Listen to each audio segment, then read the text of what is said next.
Hey, hey, hey.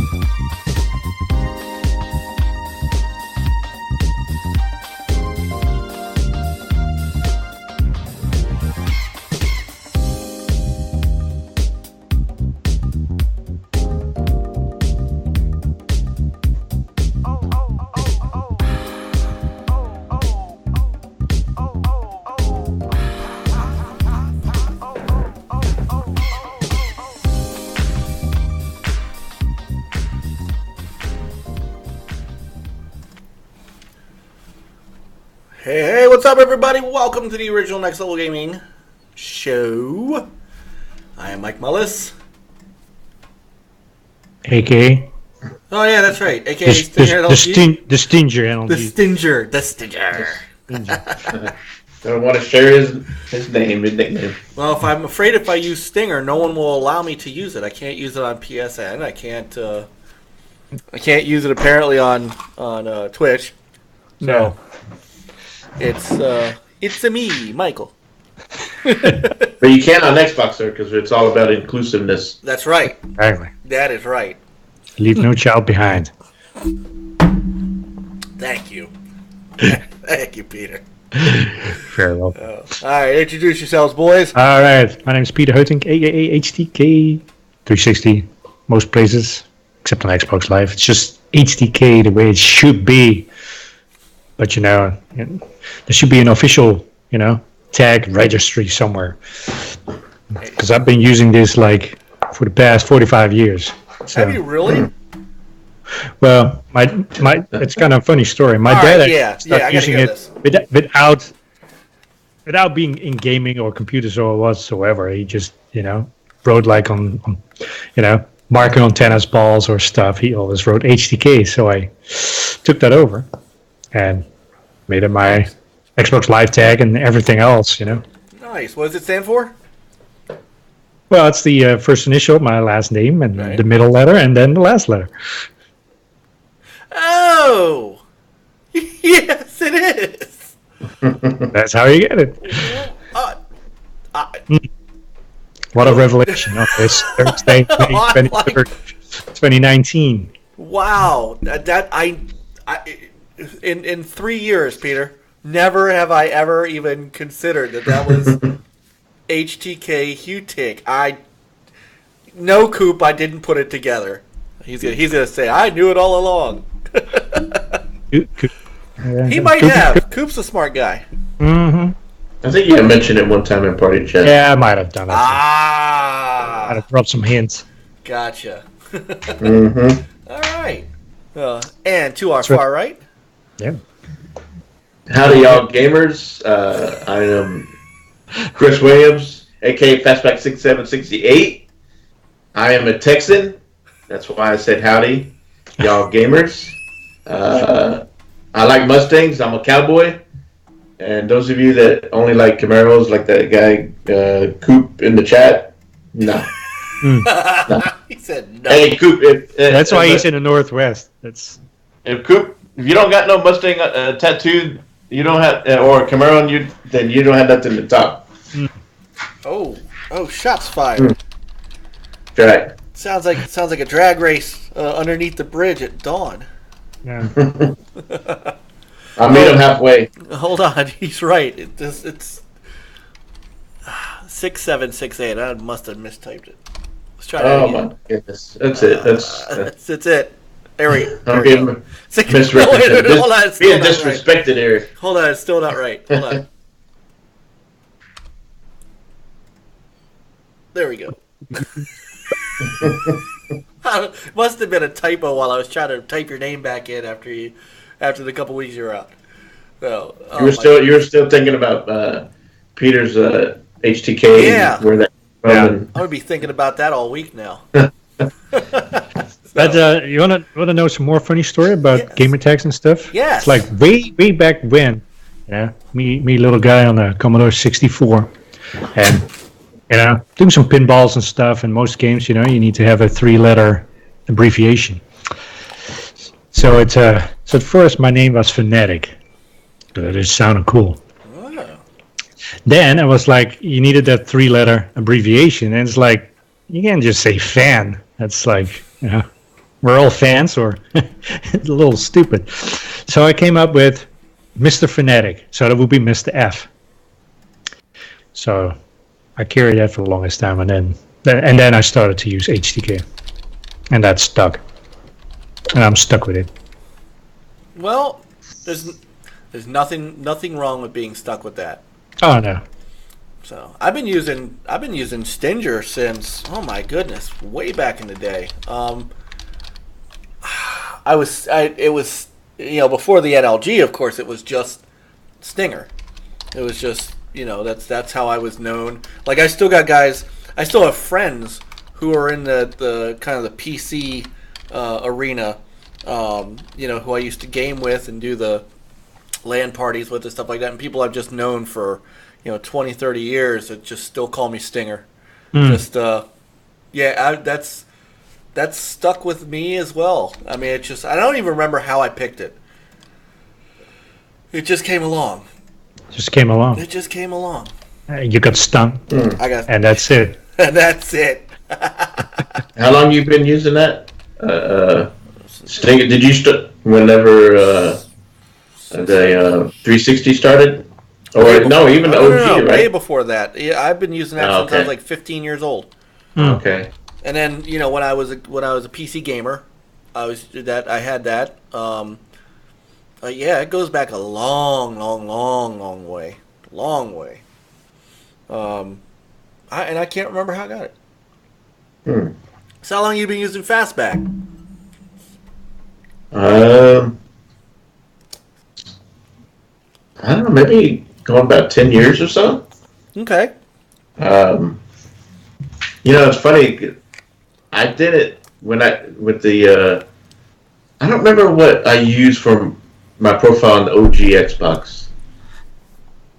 But whenever I had the 360, because it was all about Halo for me. Oh yeah. And so, don't ask me why, but my gamer tag was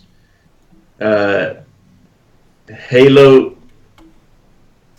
I think it was Halo Chief 24/7. Maybe because we played it a lot, and so I had that for a couple of years, and then when my Xbox 360 got stolen, and then I couldn't remember my password. I don't know.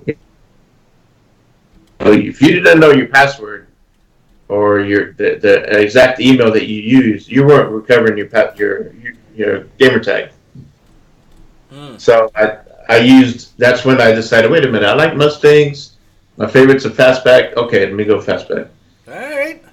That'll work. Cool. Yeah, been that ever since. And I probably changed it a little bit, because I had different year. Like I had a 97 Cobra, and I had a 2000 GT, and so I would change the Fastback to like a 97, and then I think I went 00 and then 06 because I had a Mustang 06, and then now I decided, you know what, my favorite years are Mustangs, so I'll stick with that. Cool. All right, that's fair. That's good. I mean, and it works. Fastback. Yeah, ever since I was like, yeah, no, I'm sticking with it, and that's it. Twitter, Xbox, PSN. So I would do it on the I have it on the Switch. On the Switch, it's 2748-6479-438. Yeah, it's 6768. Yeah. So where'd the 6768 come from? The year of the Mustangs that I like. Oh, okay. Just yeah. Now my dad was more partial to the 69, which I can understand. A little bit beefier. Yeah. Every time I think of stuff like that, I think of my cousin Vinny. Except that was a Pontiac, but still. Yeah. No. And Marissa, it was not Marissa Tomei. The hell was her name? Yeah, I thought Marissa Tomei was Marissa Tomei? Was that the? Yeah. And my cousin Vinny. Right. Joe Pesci. Yeah. It was Marissa. You're right. It was Marissa Tomei. So real quick, since we were talking about gamer tag, and so So I remember last week I told you I ordered a new custom design. Yeah. You can see that. So I ordered this. It's black and green with the green. The joysticks, the pad, and the bumpers. Yeah. On the back. All right, bring it to your left a little. There you go. There you go. So Nice. It's got the name on there. Fastback 6768. Nice. Got the grips. Grips on the back. Feels good. What'd that cost you? Maybe about 80 something. I think it says like 60, and then of course when you add the name and you add certain things, like I guess the grips on the back or something, right? Charge you a little bit extra, and adds up in the text. Nice. So, but no, I like it. Nice. I wanted to finally figure. Why don't I get a custom? Because that's what Xbox does, right? It's all about controllers, so. Right, that's all they do. Yeah. So, you know what? Before we get into our main topic, of course, we're gonna find out what we've been playing this week. There was some news about the latest batch of Game Pass games coming out, and Super Hot was on that list. And hold on, I'm gonna pull it up real quick. I didn't get a video or anything like that because I figured we'd do that, next week when we got closer to the end of the month. But they did make a little bit of announcement. And I kind of wanted to play Super Hot. I just never did. Super Hot is really cool in VR though. Yeah, I know. I heard that. Let's see. I gotta get to the. Oh, just show me what it is. Super Hot's one. I know both Banner Sagas are in there, which I know are your favorite games. It's Frankie's favorite game and right. My least favorite. Right. No Battleborn in Game Pass yet? No, not yet. Battleborn? Not yet. As Outer Wilds is one. There's Worry. Yeah, Worry. Do you want if you are hearing this, if you want to join us, fire up your Skype. Fire up your Skype. We will get you. This is a perfect night because I know there's some things that Brian has wanted to has him and I talk a lot about gaming and stuff because he is an unbelievable guy when it comes to gaming, and he's got some very poignant opinions about where things are going, and especially when it comes to streaming and platformless gaming and stuff like that. Worry, if you're not at work and you fire up your Skype, I want to get you in and here. not driving around or at the gym. Hey, get me on a podcast while he's lifting weights at the same time. Come on. He says I'm an idiot. That's all right. You are not an idiot. And I've actually got him on here. He's on.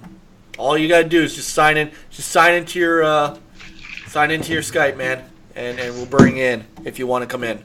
Definitely.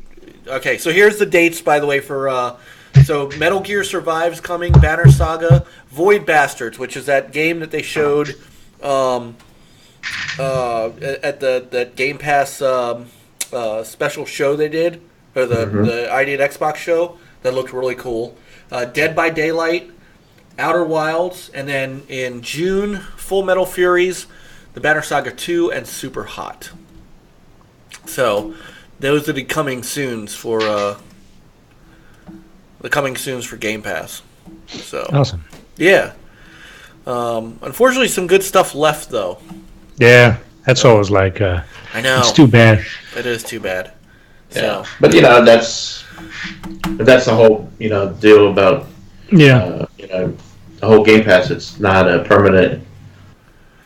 It's a game service like Netflix. Yeah, they told you that up front. It did, and they did. I mean, I can't. I know the cloud can hold a lot, but you just can't have every game in there all the time, and maybe, and also there's contracts too. they have to be able to pull in other games in and give them to be able to where they're getting that attention and there's games in there are plenty of time for people to finish a few if they actually try. So for me, there's no excuse. Plus, you get the discount if you really like the game. You can buy that at discount too before it goes out. This is true. You can. They do give you warning, before it happens. No, and that is true. There is,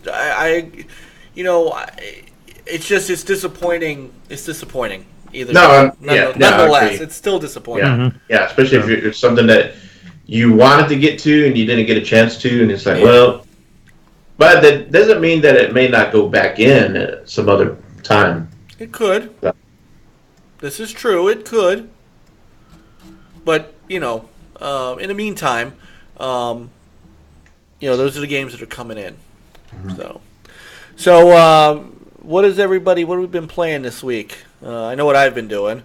What have you been doing? I have been finally beating Castlevania. Yeah. How did you guys play that game without breaking controllers? I haven't played it a ton. I think I played it on my NES Classic, whatever, one of those probably. Plus, I had to change the button scheme. And I couldn't do it in the game, which probably ticked me off more than anything. I had to actually go into the system, and I had to swap buttons in the system. I had to create a profile. I actually created a profile called Castlevania, and I swapped the jump and the whip button. Because otherwise, I'm jumping when I want to whip and whipping when I want to jump, and that's no good. And as it is, some of the enemies in that game are so cheesy and cheap that I was tearing my hair out to begin with. So, I don't know how you NES players did it. I don't know how you did it. We didn't really have anything else to really, to have no difference. You only have certain controllers and certain games. This is how we played them back then. Yeah, you only had two buttons. We were kind of used to it. So, but I did finally beat it. So I got the achievement. So I am on now next. That's a sentence. I am now next on to Simon's Quest. So nice. And considering that we might not be on that long tonight, I might throw some stream down on it. I enjoyed watching you some of your streams on that too. So yeah, well, look, the Castlevania Collection is actually really cool. I know that some people have been hoping that we would get some of the PlayStation Castlevania games, or Symphony of the Night, stuff like that. But I don't think that's what that collection was for. I think that collection was for, the console retro. So, you had Castlevania 1, Simon's Quest, Castlevania 3, whatever that one was called, Super Castlevania 4 on the SNES, Castlevania Bloodlines on the Genesis, and then you had 2 Game Boy Castlevanias, and then Kid Dracula, which was an NES game, which was it was Castlevania for youngins. It was cute. I played a couple of minutes of it. It was kind of cute. Had a little rock and roll soundtrack, and it was much easier to play than Castlevania. So, now, much to Chris's chagrin. That's staying clock, Coop. That's not Camaro. Not Camaro 30. Camaros can't keep time. Track of time. Oh God! Wow, dude. Anyway, it's like that scene from Grease. Coop said in chat. He said back in the day he played those games when he was young and only had one game to play in, which I kind of can understand because when you're poor and you can only afford so many games, You get good at them because that's all you got to play.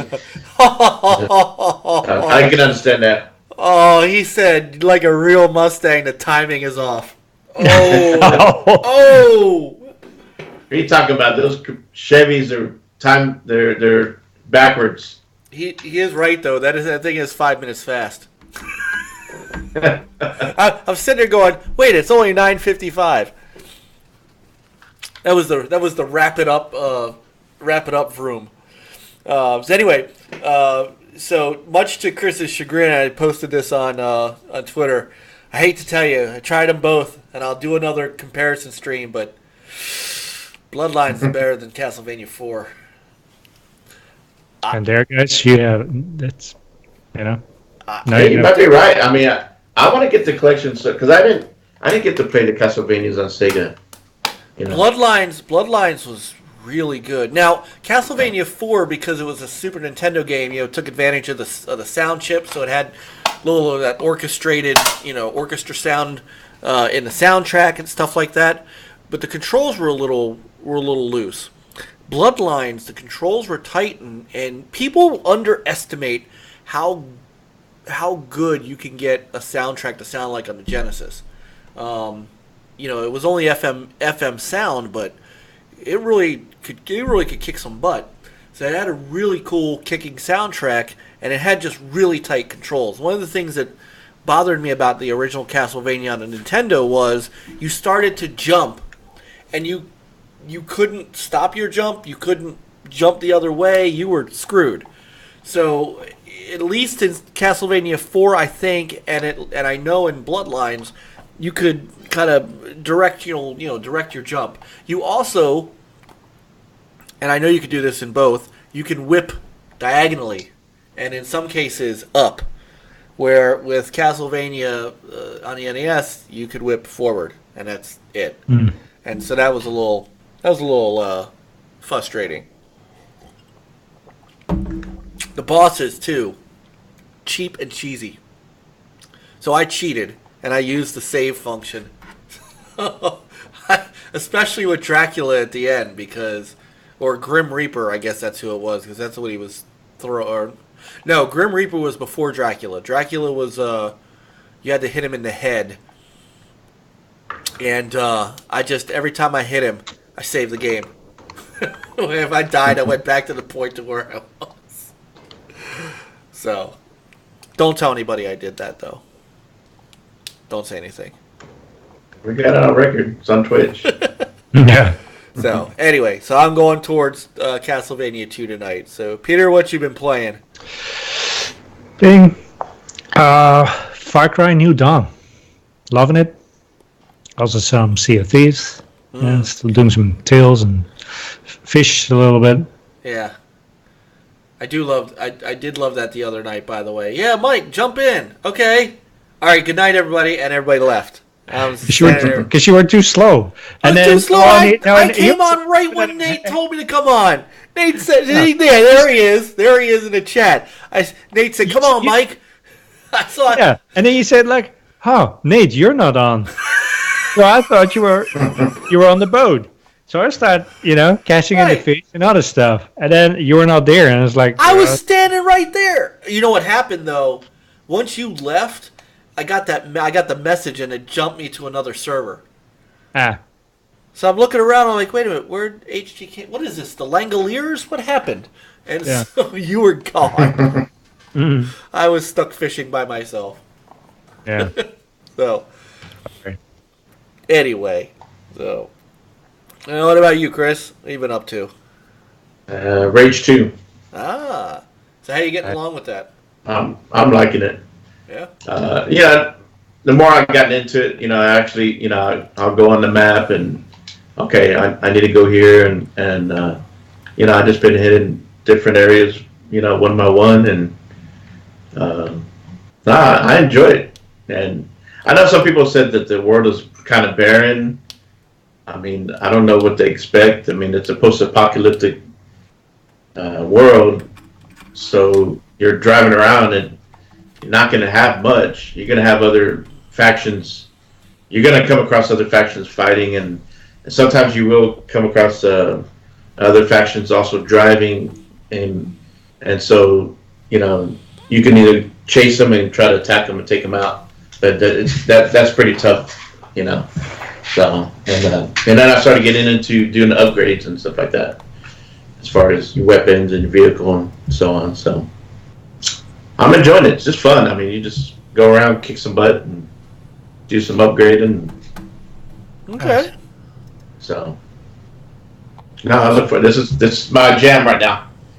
All right. So I know I need to get into Division 2 because I would like to try to do one of those raids.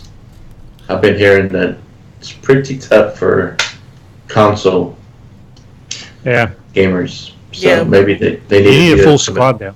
Adjustments on that, yeah. But I Can think you do 8 on that one? 8, yeah. I think Riddy is Riddy gearing up. Yeah. Yeah, he's getting there.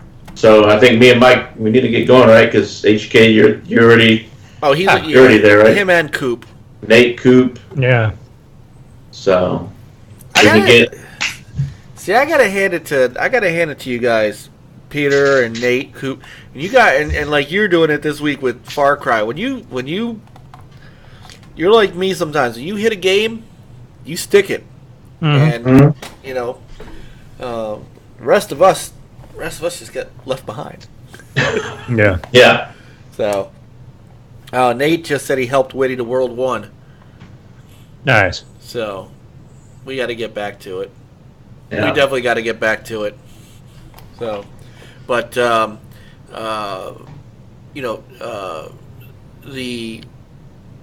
game is good. It's not a lack of quality of the game. It's just time. Yeah. I think with this version 2, you need less time to level up than the first one. First one was kind of a drag. The second one is like pretty quick. Yeah, it did take a while to level up in the first. Or of course, running around with Coop and everybody else that were level 30s kind of helped out. Yeah. Yeah, no kidding. So, well, I have been having fun with Castlevania too, so, that's been part of it. I'm trying to think if I'd played anything else since. I really haven't. I wanted to play Sea of Thieves last night, realized I was on the wrong Xbox. The one upstairs doesn't have Sea of Thieves on it. That's no excuse. This is true. Didn't you have it on your Surface? Huh? Tablet? Didn't you have that game on the Switch? I could have done that. I could have gone. Oh, you could have gone downstairs too. I could have. You just didn't feel like it. Didn't feel like it. I was already on that Xbox upstairs. So, the other thing that I downloaded over the weekend was the Dragon's Lair trilogy. And? It reminded me of that as Retro Renegades. The boys of Retro Renegades were playing that stuff the other night. So it's exactly that. It's the 3 Don Bluth Dragon's Lair games. It's Dragon's Lair 1, the original, Space Ace, and then Dragon's Lair 2 Time Warp. And they are... So it's an interesting history with Dragon's Lair. If people... if you've ever seen them as they've come through, the various consoles and PC and whatnot, they tend to play... Like, the game has... all the it's a cartoon, so there's the graphics and the graphics and the graphics, but very few versions play like the actual arcade. So what'll happen is you'll have kind of a preset set of rooms you go to, whereas in the arcade it was random, and if you died, you didn't end up in the same room. You went into another room. So this version is exactly like the arcade. It's random every time, and it plays like that. Now you can play like the home version too, and you can also turn on and off prompts. You can turn on and off sounds, like the button sounds and stuff. And there's 2 difficulty levels, but it's awesome, and it's exactly like I remember. And it was only $15 after I had some Microsoft rewards. He gets a $20 tag. It was out on the PS4 and then it came out on the Xbox. So yeah, very cool. So, by the way, I want to give a quick shout out to Super Cooper. Actually, to Super Cooper, to Witty, and to Nile. They had the whole Twitch channel covered today. So earlier in the late morning, early afternoon, Nile and Witty were playing No Way Out, and so we were watching them. Hey Jeff, what's up, man? And then earlier before the show, Super Cooper was hanging with Mr. Super Cooper. He was playing Observer, that new game. It's out on PS4, PC.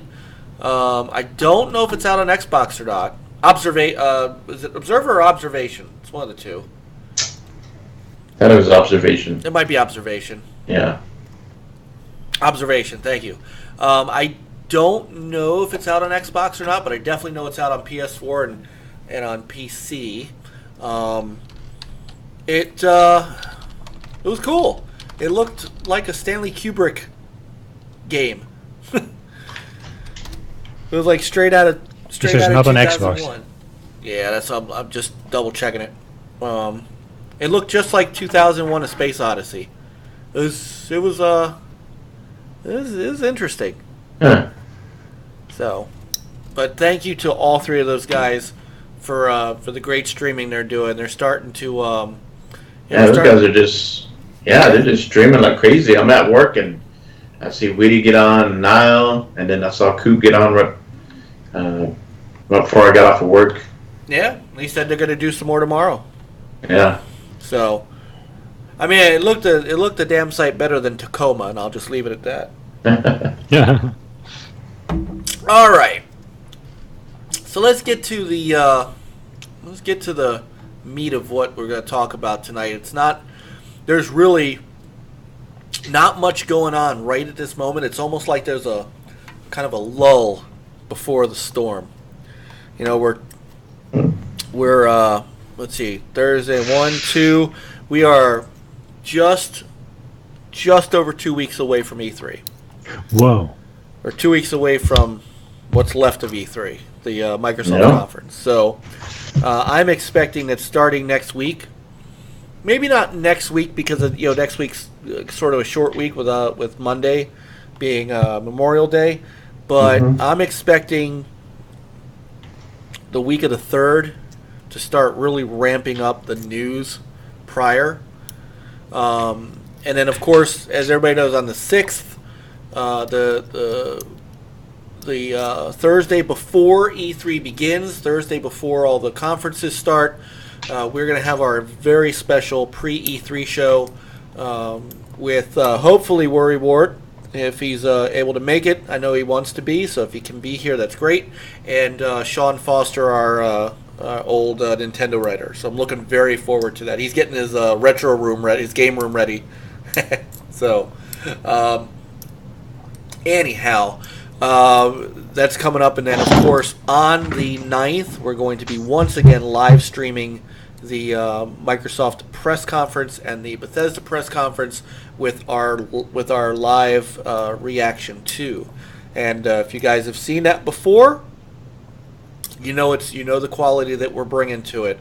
You will not need to watch it elsewhere. You'll be able to watch it here with us. The Elgato. Well, I'll start firing up the Elgato and testing it out. Don't worry.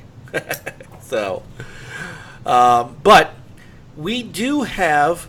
So we have some interesting news for this week, at least on the Sony side. And you know how I feel.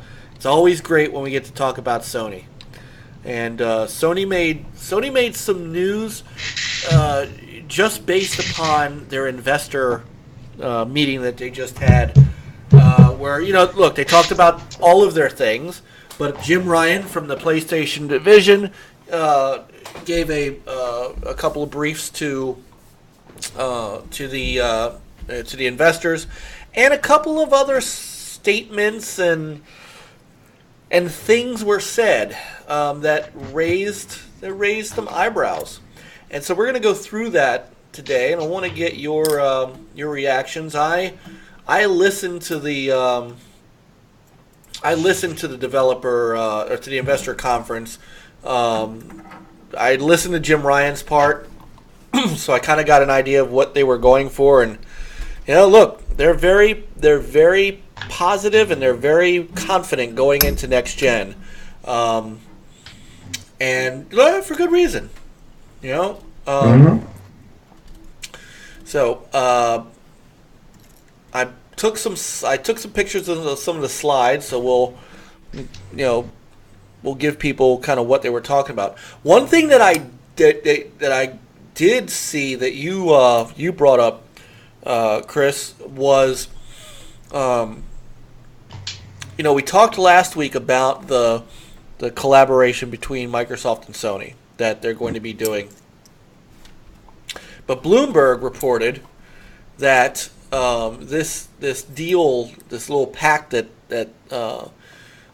happened between Kenichiro Yoshida and Satya Nadella, they didn't tell the PlayStation folks about. So apparently this took them by surprise, and management had to calm them down. So, look,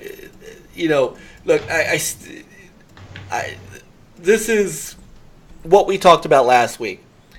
They know Google's coming.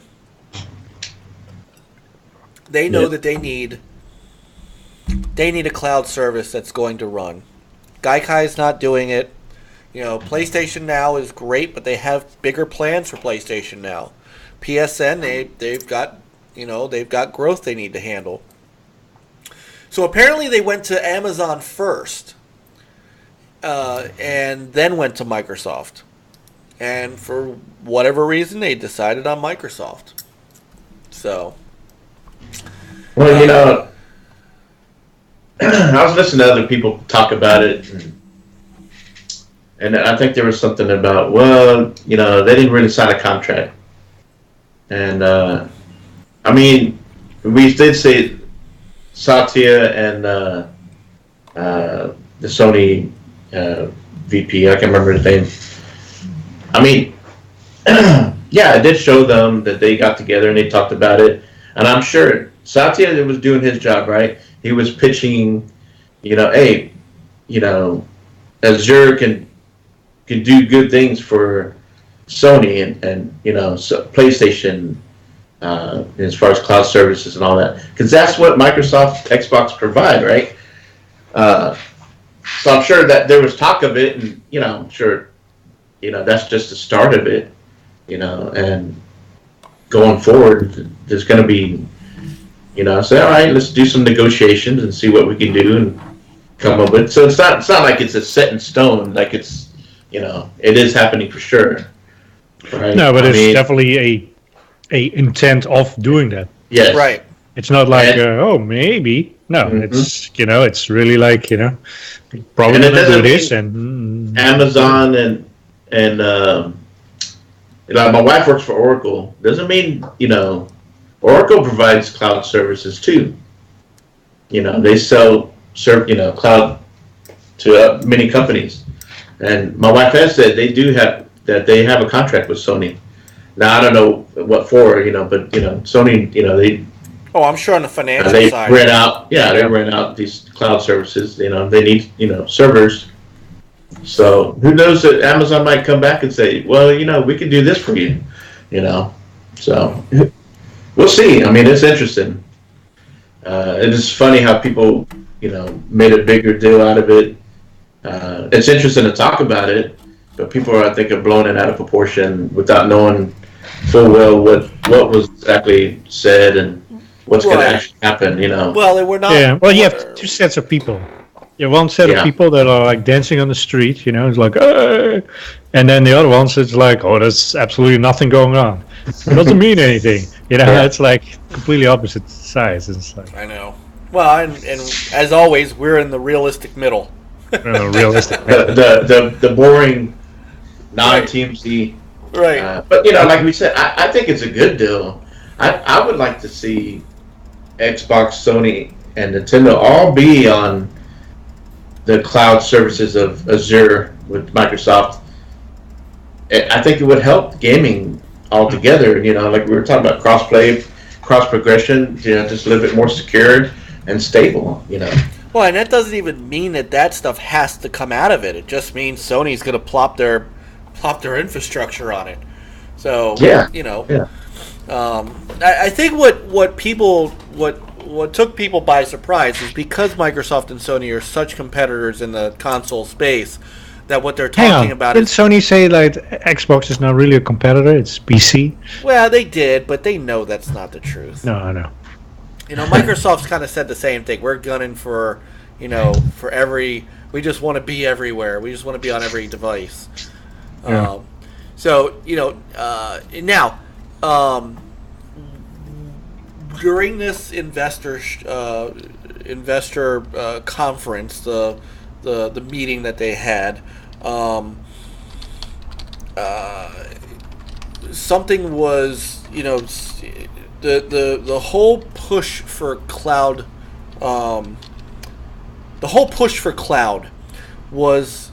is a big thing for Sony. Like they've really embraced it to the point, to the extent that you know, during that thing, you know, Jim Ryan was asked, you know, the importance of Sony's console business, you know, as they move forward, and you know, look, Jim Ryan of all people, Jim Ryan, you know, hey, Dirty J, what's up, brother? Jim Ryan basically, I mean, his exact comment was, if you look at the game industry as a whole, the console market is not a major market, rather it's a niche market, if you will. But for core gamers, immersive experiences are something we would like to value. So this is something that has gone, so, you know, I said this on Twitter to one of my friends on Twitter, you know, as we talk about what they talked about the other day and the slides I'm going to show you, it's funny how, if we're being honest and you step back and you look at it from an objective, no, it was Jim Ryan that said it. Or did he just repeat what Yoshida said? 'Cause I've heard other people say that it was in a Yoshida- Q&A. It was he said it during a Q&A. Okay, and maybe Yoshida had said it before. No, if I didn't hear him, I didn't hear him say it. I listened to I didn't listen to the whole investor meeting. I listened to Jim Ryan's, and I listened to the Q&A after it. And maybe Jim Ryan translated for Yoshida. It's possible. No, I mean, it is possible, and it is possible that they both said it. I just remember Jim Ryan saying it. I guess the thing is that a lot of the things that Microsoft has been saying,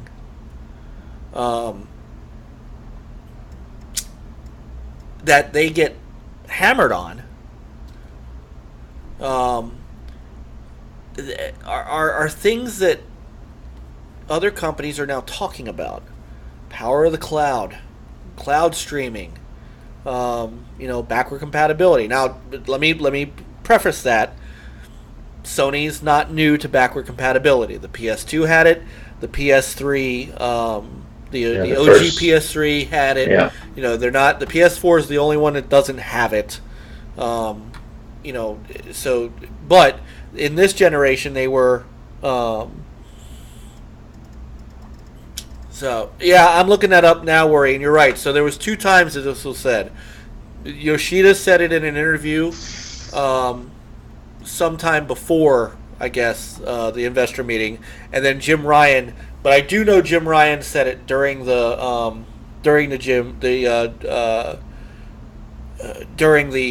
Q&A for the investor meeting, because I did hear it. So he was just echoing what Yoshida had said, which is what they do, which is, you know, that's fine. Yeah, that links, just so that people don't put spam links in there. That it's a Twitch thing. So anyway, they're starting to say things that Microsoft has been saying, and Nintendo's probably going to start saying those things too. If you step back and you think about it, Microsoft may have been right about a lot of this stuff, or at least in that right direction, and everybody's sort of now looking that way because it is where everything is going. Streaming is where this is headed. Consoles are going to be around, discs are going to be around. Nobody's look at Vinyl, still around. It came back. Yeah, exactly. There's now more Vinyl than there was Yeah. 10 years ago. Yeah, well, and you know why? It's the sound. It's that analog sound. There's something about listening to a record. So yeah, I mean, this stuff's not going away. Scratchy noise, dust. Yeah, that's right. Needles. A vinyl record is only good the first time you play it. After that, you can throw it out. It's done. I don't know about that. What? Time to press a new one. What needles are you using on your records? Are they like nails? Pure diamonds. Pure diamonds. Rusty nails. Rusty nails. Yeah. Yes, I mean these are things that all of a sudden, everybody's talking about. So maybe these guys kind of know what they're talking about. Maybe they know. Maybe except Jim Ryan. Maybe. Like Warwick's trying to say, Jim Ryan has said some questionable things. Yes, he has. So for the children. They just talk whatever way the wind blows. Maybe Yoshida told him, "You're gonna repeat what I say." Well, yeah. Here, you get to, Well, you we're think gonna stick on the same message. You think he's gonna dare go to the investor meeting and say something different than his boss? Yeah. Yeah. So, all right. So let's go through what Jim Ryan talked about during his investor presentation, because some of this information is really good. And look, the PlayStation brand is huge. There is no doubt that they are, they are the big boys on the block. So if they're talking about this stuff, that the industry is serious about it. So one of the first things that that he did was remind everybody how big their studios were. They have 13 worldwide studios, which is pretty good. And the Show 19 is now there's another one of those things, game as a service. Hey, you should have blocked out that image a little bit. All right. Is that Bryce? Yeah. Are they still booing him in Philly? Probably. Pretty much. Yeah. Well, but look at the bright side. He went there and tanked. That's foolish goal. Right? Yep. Yeah. He went there and tanked. He was already on his tanking down here a little. It's well, so aren't you glad you got rid of him? Yeah, kind of. See? But still. I don't know. There's a whole thing with sports, it's like... Oh, I know. And then they leave for more money or whatever. It's like, now what about the fans, the brand itself? It's... I don't know. I'm not going to lie a little bit. I'm still a little bitter about Kawhi Leonard. Here he is having a good old time with the Raptors, in the playoffs. And my Spurs are at home. Thanks, Kawhi Leonard. He was supposed to be our next, superstar after Duncan, and he decided to be a chicken shit. Yeah. So the Orioles gutted their team, just gutted their team. Told these top players who are going off to other teams and doing well, like Jonathan Scope of you're not needed here. We're gonna move on without you. Next year, to be known as the Baltimore Sparrows. Yeah, they might. I know they're not worth a pretty bird. They're not. I think they're like, what are they now? 15 and 35. I mean, they're gonna hit. They keep this up. They're gonna lose 120 games. Jeez. I know. Hey, not as bad as those Portland Trailblazers to let everybody down. Now we got to see Golden State in the finals again. Yeah. Thanks, Coop. I told Coop I'm gonna burn my Blazers 6-man T-shirt.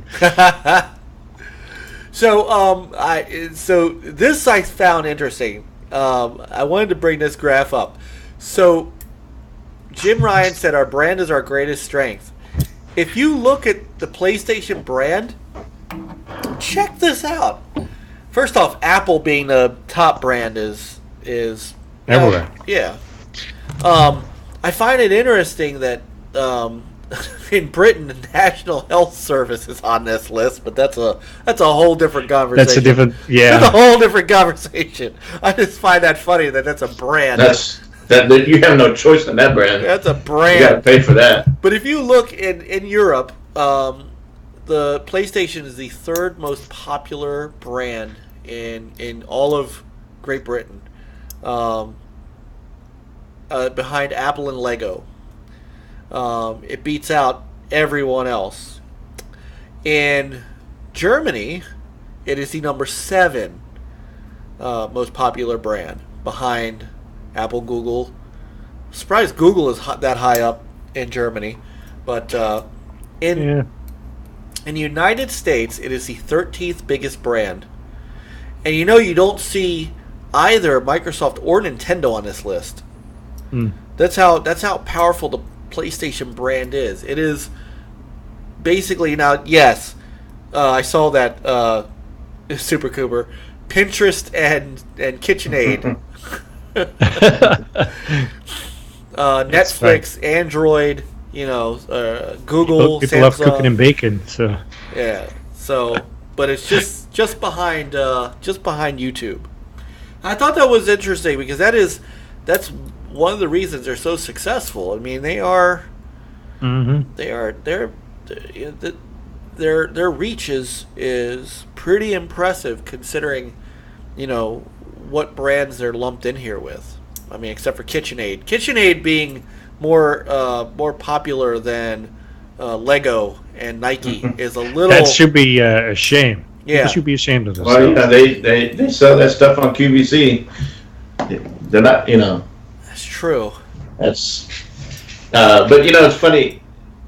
Well, not funny, but I mean, you see PlayStation there in the top in some of these countries, but I'm sure Sony would love to have that money that Microsoft has. You want that money? You want that money, or do you want that popularity? So. Yeah, but they make. I'm surprised Microsoft is not in any of these lists. Well, it's a brand. Especially in the United States. It's branding. That's why. It's not necessarily. It's not necessarily sales. This isn't a money list. No, I know that, but I mean, it's you see Apple and Microsoft, all the services that they provide. Yep. I'm just surprised that they're not. Almost every computer you start up has a Windows logo. I don't know. I guess from a brand popularity standpoint, like, you think Apple, you think iPhone, you think, I don't usually think Windows. Microsoft Windows. Yeah, you usually think iPhone, iPad. Anybody who talks about a phone doesn't. Surprisingly, Android's on this list in all 3 places, but most people think either iPhone or Android. Nobody thinks Windows. No, not as far as phones. No, I mean just in general. General. Yeah. So. All right. Next up, a little bit about how they're doing. So, PlayStation Network has over 94 million active users. So they've gone to the MAL system. The lifetime the PlayStation Plus subscriber base is over 36 million. So I thought that was worthy of bringing up. And the average launch year lifetime device spend, and what they said was this doesn't even include the console, buying the console. This is just spending on your games. Exceeds $1,600 a year. Average. 1,600. Yeah. All right. That's a lot of money. Say $60 a game. Yeah. $60 a game. You figure, let's see, $1,600 divided by 16, $60 a game per user. Just said. I guess Now this is average lifetime since launch. Since they. Oh, okay. Since Okay. launch No, that makes sense. So, 26. Oh yeah, launch your lifetime. Yeah. That sounds better than saying that the average gamer buys only 2 to 3 games a year. Yeah. It's like an average of 26 sounds better. games, right? It's an average of 26 however you games want to put it. Yeah. Right. That's huge, though. That's absolutely huge. And then, so here's where they're headed. So, I just want to say I called this backward compatibility to transition our community to next gen faster and more seamlessly than ever before. So, of course, we know about the power of new technology, but everybody was saying, is this thing going to be backward compatible? Is it going to be? Yes, it is. So is the next Xbox. Because they're not moving away from the PC environment. No, yeah. But is the PS5? I mean the next gen, is it? What's it called? Forwards compatible. I think they're gonna. I don't think it's gonna be. I mean, it just doesn't sound that way. Everything I've read, it's all like now you have a PS5 game and you cannot play that in your PS4. I will say that I'm gonna stick with what I've said before. Until these things come out and I'm proven wrong, I am sticking to my guns that is not going to happen. That there's going to be some form of scale back that'll make that a game on PS5 is going to run on the PS4. If they were going from, if we were going from PC to cell to a cell processor, or the way the Xbox went, where it went from a Intel processor to a Power PC, then that's generational gaps where you can only do it with emulation and things. They're going to Ryzen and all these things, but it's still PC to PC architecture. Mm-hmm. I just can't see it. Maybe the games won't run as good, of course. Maybe all games on the next gen will be 4K 60 no matter what, but on the PS4 and the Pro, it could be 1080p 30. I mean, I would be surprised, especially given the fact that we had these mid-gen refreshes. Mm-hmm. So, and we'll see. I mean, Microsoft's going to talk about it, I'm sure, at E3, and then Sony's going to talk about it at some point. So, and Coop's right. Software sales are still king. They want to keep supplying that base, and that brings me to the next slide, because that is exactly it. The critical role of PS4 in next gen. They're talking about remaining the engine of engagement and profitability for the next 3 years. So we're talking about 2019 to 2020, 21, 22. So we wouldn't even see anything like that until 2023. And will provide the fertile early adopter gamer base critical for next-gen success. So Last of Us 2, Ghost of Tsushima, those are all coming on, Death Stranding are all coming out on PS4. The rumors that these would be, PS5 games, they still might. I mean, they may be, one of these games may launch with the PS5. Maybe it's Death Stranding if it ever comes out. Yeah, but it will still be playable on the PS4. And it won't be like a cross-gen like you saw with the first set of games where there were two versions of it. Yeah. Last of Us. First seeing, then believing. So, and I don't blame you, but I from a technical standpoint, I'm having trouble, and I'm having trouble seeing them go that route. Yeah, but I don't know. I mean, on the Xbox, I can definitely see that happening because it's already happening. But there's cross-play titles and other stuff. Right. Well, yeah. Or play anywhere titles, whatever. Right. That's true. But those are two different. Those are still kind of two different versions. You have the But I guess I get what you mean. Are they or are they not? Well, I mean, they might be packaged. That's a good point. Who knows? You're right. We don't know. At least they're closer. Let's say that. Yes.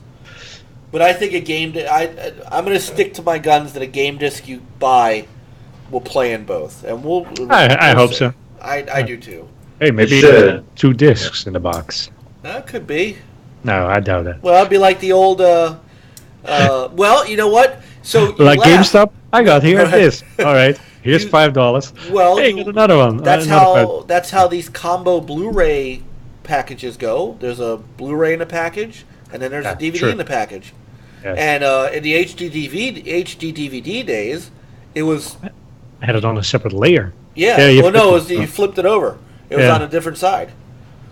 So, but this is the backward compat. I think I knew that was going to happen. There was no way. Yeah, I mean PS5 will definitely have backwards compat. Yeah, but the forwards compat, that's what I'm interested in. The SpaceX rocket launched today. Oh man. Mm. And did it launch? I mean, did it go up? Did it come back down?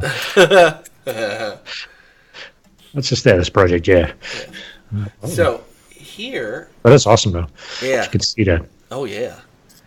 All right. So when they talked about the next gen stuff, I thought this was extremely interesting to me.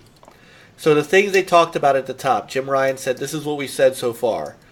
All new CPU, GPU, solid state drive, which was going to speed up game loading and stuff. And they did show again a video of game load in, and something that took 8 seconds on the PS4 Pro, on the PS Pro, took 0.8 seconds. Yeah. Could be a little bit trickery with loading stuff more in memory, so it's pre-cached and other stuff. Who knows? But still, it's awesome though. Yeah, that solid state hard drive is going to be a big piece of that too. Yeah, streaming. I don't know though. I mean, it sounds great, but all those drives, it's probably 1 terabyte. You can fill that up. Probably. Yeah, and then we still have 1 or 2 games, and you want to play a game, and it's like, oh, sorry, now you have to swap it to your SSD and other stuff. Who knows? I don't know. And if your external is not SSD, then how does that? True. Just by the way, since he brought it up, at 10:33, SpaceX said main engine cutoff and stage separation confirmed. Second stage engine burn underway. Okay, I guess that's a good thing. Yeah. To wherever the hell this thing's headed. Where is it headed? Project Jeff, where is it going? To the moon. I don't know.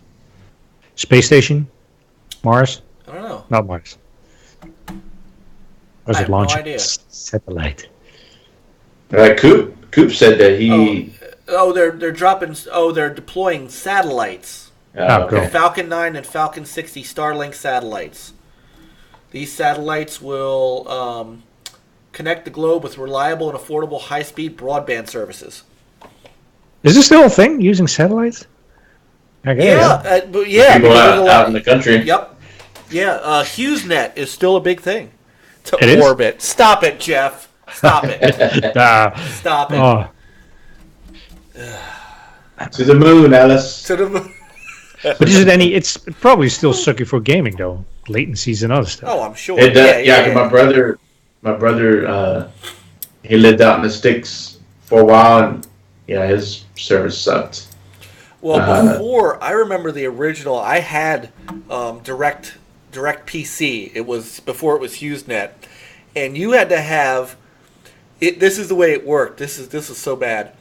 You had a modem, a 56K modem, because your 56K modem was your upload, and then the satellite was download only. Right. It was horrible. It was horrible. Yeah. And it was expensive. It cost $700 to set it up. Ooh. Yeah. Woo. So anyway, backward compatibility, ray tracing, 8K output, disc support, and 3D audio. What they haven't. So yeah, ray tracing is interesting, but there was some other news that I've read on the interwebs, is that the AMD processors and stuff, like out of the box, they don't do hardware ray tracing. So I'm curious what Sony cooked up. I don't know. I'm sure both Xbox and Sony, they both deal with AMD. Oh yeah, They got they probably both have custom. Yeah. and they both will do ray tracing. That's just it's interesting. And I think it's funny they actually mentioned disk support. They want people to know we're still. Yes, and that's We something. still want you to do your don't worry. physical. I got a slide for that. But, Don't worry. Oh, we know it. Yeah, You still but break them. they still wanted to bring that up. Yep. But I it's got like Xbox. How many times has Xbox had to reassure people that consoles are still important? Well, So and I this think the difference is they're not going to. Sony is not going to sell a discless PS. not anytime soon. But No, don't. they pretty much said no. It's going to be a That's 4K what they say now. drive. Give them Optical drive. not the They won't first have an one, optical drive. but don't be surprised if they offer one, maybe a slim version later. I don't know. Oh, so the AMD Navi 7 nanomillimeter architecture might be using might be using hardware ray tracing. So so what they haven't talked about yet was date, price, games, user experience, and country rollout. So those are coming. And then of course, they still mention 8K. I know. Yeah. Sony, which I do understand from Sony's side, they are in the TV business. Yep. They do sell 8K TV, so Right, and probably isn't it more popular in Japan? 8K? I don't know. I don't know if it's even. I mean, is it even? it might be. Well, I mean, you can buy one for. I think I've well, seen it yeah. for like 10,000. And it's like, I don't even know why we're even talking about it now. I don't even have a 4K TV. You can't. Maybe I'll go straight to there's 8K. There's nothing out there is optimized or streaming it or showing in 8K. You don't even have regular televisions doing 4K. Only a couple of streaming services that do 4K. But they don't say 8K 60 or 8K 30. No, Yeah, it might be. they don't. It might be 8K just, movies. Man, the 85-inch Samsung Q900, Uh-huh. 15 grand. 15 grand. The 65-inch is $5,000. Yeah. Wow. Like, don't even Maybe bother there's a price mismatch. until those TVs start getting to 1,000 and under. Yeah. Then people will start. You know what? I'm ready to jump on 8K Yeah. because like 4K. I mean, until it started getting to where it was 1,000 and under. Now that's why it started getting big. Yeah. I'd rather have 4K 120. Well, and at some point, unless you're getting a Frank's 2,000-inch TV, the diminishing returns on 8K. I mean, come on. At some point, you're going to level off. So. Yeah. But maybe it's meant for kind of a theater setting. Yeah. There you go. Hey, what's up now? Hey, Niall. Hey. All right. So, did I? Oh, I didn't. I didn't bring up that slide, but now that you said something about the discs, I'm gonna bring that slide up. But in the meantime, then they went on to talk about where they were going with PlayStation Now. Now this spoke back to the deal with Microsoft, and they actually talked about it in the investor meeting. Like Jim Ryan brought it up as a slide as to why, and even the memo that they put out as to why they wanted to do this. And so, he went through the history of Gaikai and what they did and where they started, but this is where they want to go. They want to right now, PlayStation Now is kind of locked to 720p, so they want to get to 1080p and beyond. They'd like to be able to stream 4K if they could. So this is where Microsoft's platform is going to is going to tie in. They want to improve the quality of content. So I think they have definitely seen what Game Pass has to offer, and they want to get better at that. And they want to get, I think, he kind of hinted at the fact that they'd like to have more of their portfolio in PlayStation Now. So we could be talking about the addition at some point. Now, there's no dates on this, but at some point of maybe some Sony day and date first-party releases in there. So, nice. Yeah. So right now they have 750,000 subscribers to PlayStation Now. He did announce that. Their existing capacity investments, they want to be able, they want to support a 5 million subscriber base. All right, I found the slide I wanted to show you. So this speaks directly to what you were just saying, Chris. So they believe in gamer choice, that whole thing from E3 2013. Stream it. Yes. Mm-hmm. So, the PlayStation, they started off with CD, and then the PlayStation 2 to DVD. PlayStation 3 went to Blu-ray, and then PlayStation 4 Blu-ray and download. And I think PlayStation 3 went to download a little bit too. So next gen, they want to have all three available: Blu-ray, download, and streaming. So you'll continue to be able to download your PS Now games, stuff like that, but you'll still be able to stream if you want. But like I said, Jim Ryan said, we're not going to stop selling a console with we're not going to stop selling a console with a disc drive in it. So keep in mind too, so Blu-ray is part Sony. Mm-hmm. So Yeah. But the last one that I had, which was a smaller announcement that happened kind of earlier in the week. It didn't get as much traction, but it's also a very interesting collaboration. The One Sony collaboration. So earlier in the week, before the investor meeting, it was announced that SIE was going to work with other parts of Sony to kind of mesh their games and their movies and their music together. So, for example, what was they call it? PlayStation Productions is what they called it. There were going to be movies and TV adapted from games.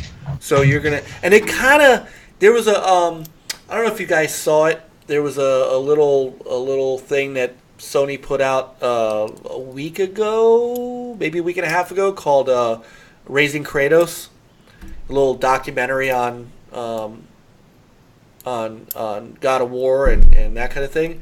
And I think that was something that they were looking at kind of piloting, what a PlayStation productions would look like.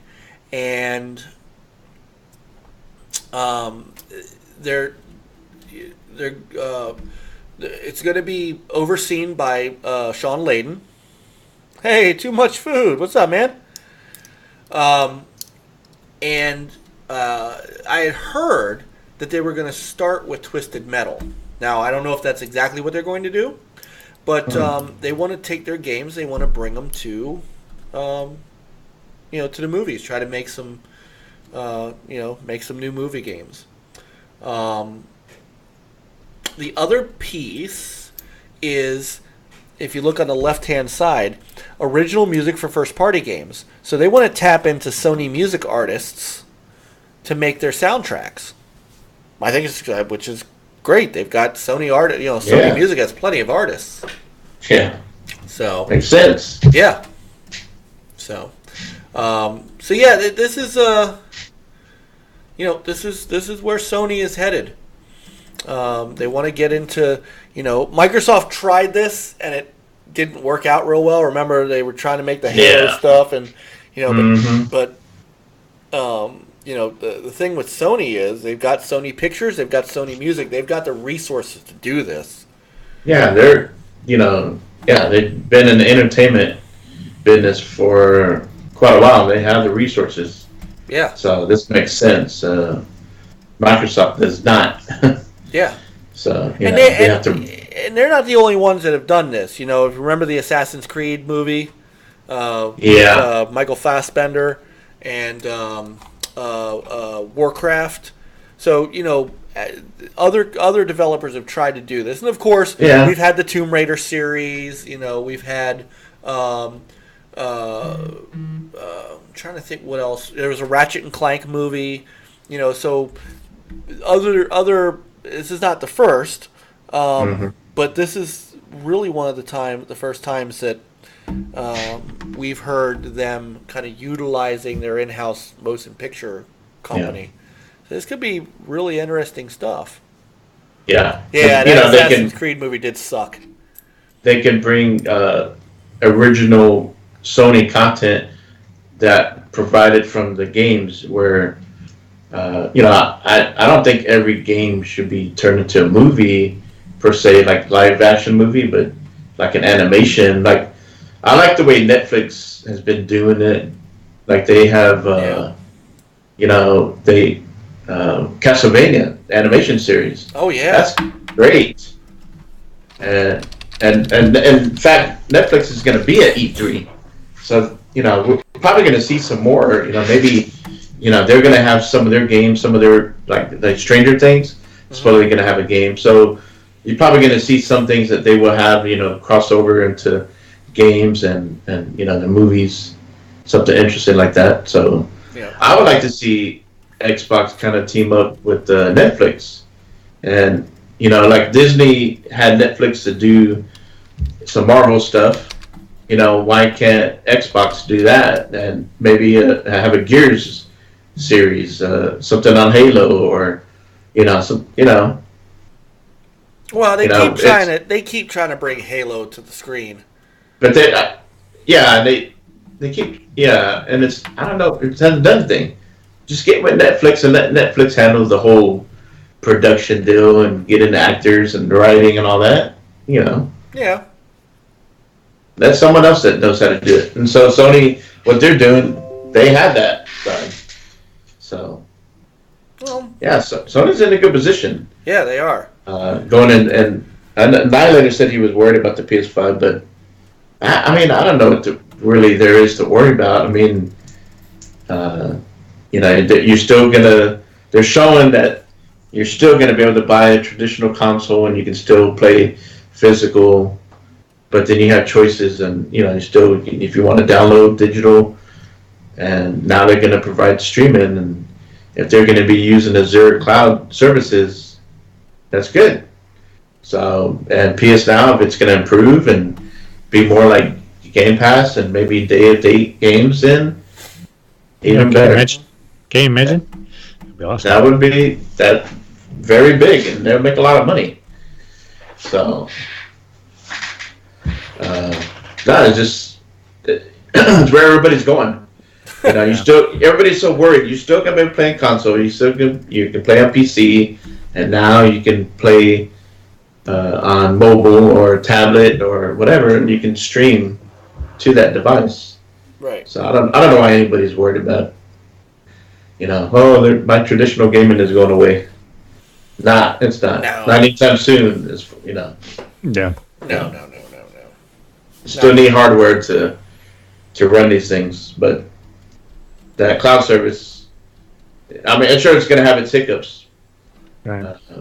But you know what? If more people are able to play those games and buy those games, then there's more money going back to the studios. So they can create more immersive, better games, whatever. Yeah, they can. I just don't understand why people want their games or whatever to be exclusive to one device. Makes no sense. Not nowadays. Coop called. You heard that, Coop? He had it timed. So. Yeah, Mustangs are so fast. That's why they are 6 minutes early. Nice. That's right. So, yeah, you know what would have made the Assassin's Creed movie better? If Jake Gyllenhaal was in it. Yeah. See, I was one of the few. My wife and I. It was on the other night too. My wife and I actually liked it. I liked the Prince of Persia movie. I was just gonna bring that up. Was that? And he was Prince Dastan in that, and he was pretty good. And when I thought of Assassin's Creed, all I could think of was he should be in that role. And instead they went with Michael Fassbender, who he's not that good in. I'm just trying to think. I mean, he's okay. So as Magneto, I like him as Magneto. He's good as Magneto. I'll give him Magneto. But I mean, some of the other things he's been in, I know he was. Well, he was in Glorious Bastards, and I did like that movie. So he was decent in that. But I mean, other than being Magneto, the new Magneto, Prometheus, he wasn't that great in that. Assassin's Creed, he sucked in. You didn't like him in Prometheus? I didn't like him in Prometheus. I liked him. I thought he was great in both that and Covenant.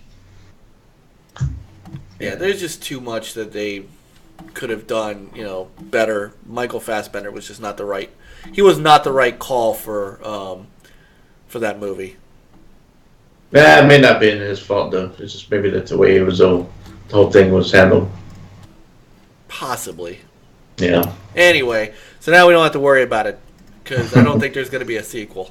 Yeah, I agree with Coop. That whole Animus, that thing's terrible. I never cared for that part of Assassin's Creed. It's like, why? Well, yeah, no one ever uses the Animus unless you have to. Like, it was, you know what, though? To be fair, in the first game, it was understandable. Yeah, because it's new and they explain it and other stuff. Right, and it was an integral part of what you were doing in the story.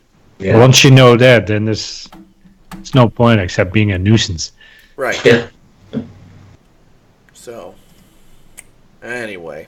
So that is what was going on with Sony this week. That's some big news as far as what they're, where they're headed, what they're doing. It's too bad Sony is not at E3 though. But I'm kind of it is. I mean, like all this stuff that they're throwing out. Couldn't they have done this at E3? Just a smaller. Yeah. They didn't have to have a big old conference, but they could have had. You have media there. They could have done it in a Microsoft Stadium or whatever it's called. It's like that's part of the deal. Yeah. No, it's part of the deal. Maybe 10 minutes of your stage, sure.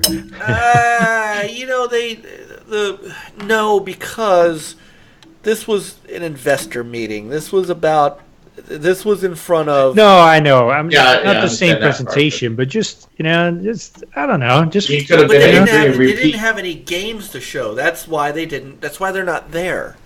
They don't have anything new on Last of Us 2. They don't have anything new on Death Stranding. They don't have anything. They don't have any new announcements to make. I mean, literally, their conference would be kind of a rehash of all the third-party stuff Microsoft was already going to show. Honestly, I don't know what they could have.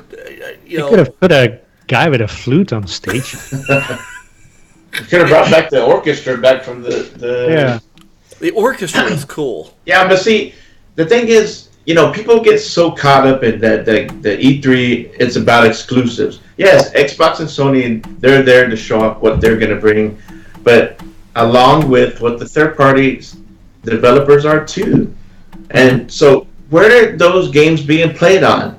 They're being played on PlayStation consoles and Xbox and PC and Nintendo. Yeah. So why can't you? You don't have to. They don't have to make a big old spectacle, but you still could have had a show and like Cyberpunk, Call of Duty. There's still games coming out this year, even though you're gonna have a new console next year.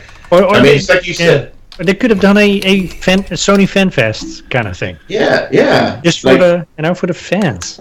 Yeah. I disagree with them not being there just because you don't have something new to show as far as exclusives. I'm sorry, but gaming is more than just about that. But it's also, I think it also has to do with where the show is going. I think they're going to diverge.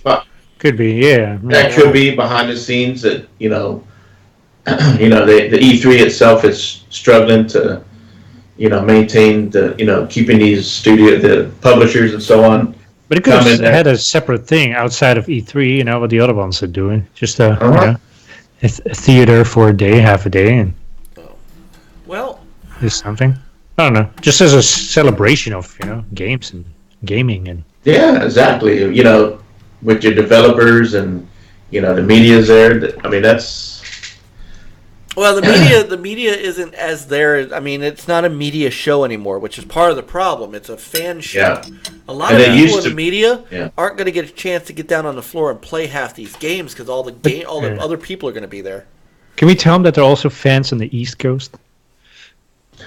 Oh, we're never going to get. No. that. And see, and that's the thing. I think E3 needs to move around, like the like the Super Bowl, and then now the NFL got smart by moving the draft. It's like Peter said, let's bring some E3 to the South and the East, Midwest. Midwest don't get nothing. This more has to. Well, this is where PAX is going. They still need broadband. Well, PAX has been that way. Yeah, but PAX has gotten bigger and bigger Yeah. and bigger. Yeah. And that's because it is in multiple locations. Yes, exactly. You have North, South, and Prime, and Except for West. Midwest. Right. Yeah. So, I think that's where E3 is headed. And look, it costs a lot of money to get out to do this stuff. True. Microsoft has the advantage. They don't have to pay for the venue. Their venue is free. Yeah, somewhat. I mean, you still got to pay for the.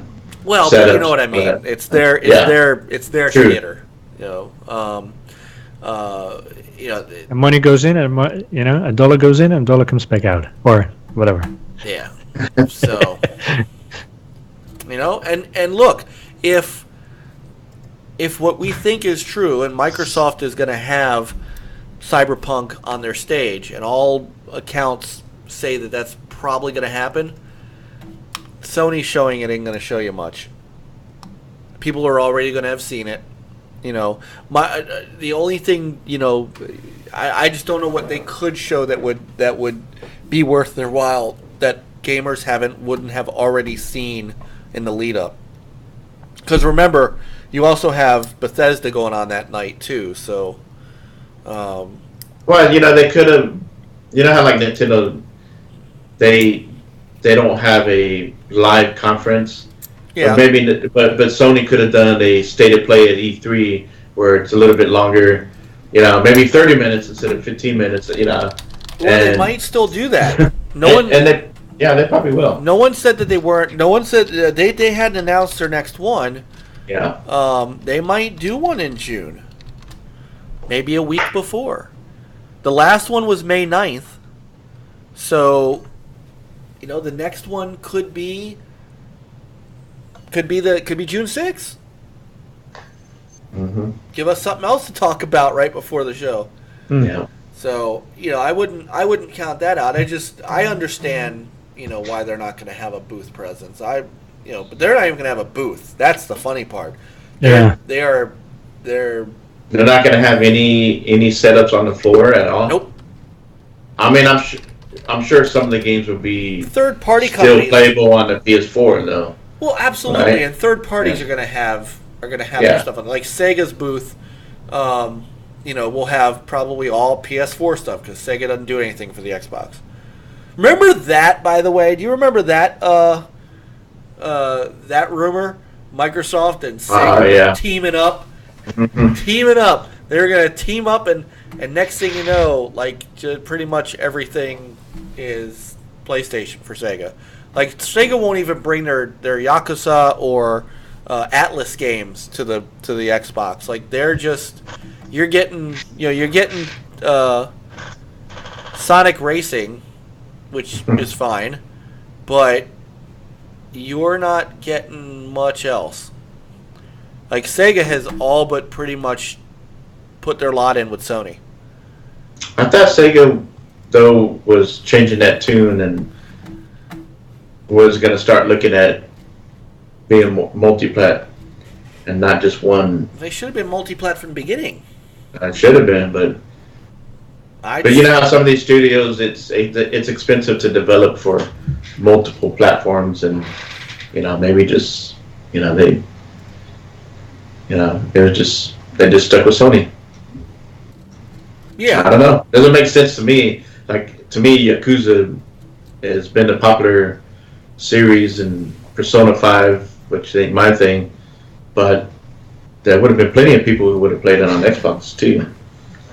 So I don't know. But yeah, I just don't understand how, that works. Yeah, I mean, I don't know, but they just,